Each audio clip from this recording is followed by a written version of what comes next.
Tumawag na ako sa kotse.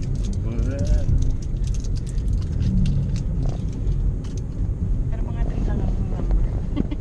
Ayoko pa rin naman isin siya. ₱3.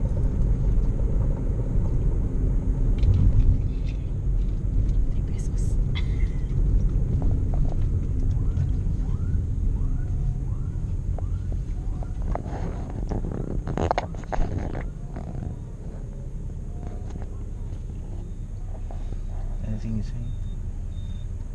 Yung flight attendant sa Cebu Pacific, naka-polo shirt lang sila.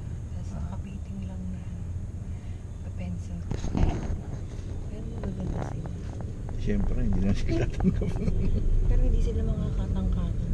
Kaya sabi ko kay Alex, mag-flight attendant. Kung si Alex ay gustong makalipad sa papunta ng ibang mga bansa, pwede siya sa ganun.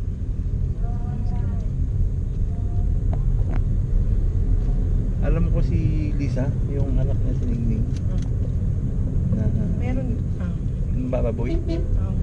Alam ko ano yung stewardess sa Lyceum.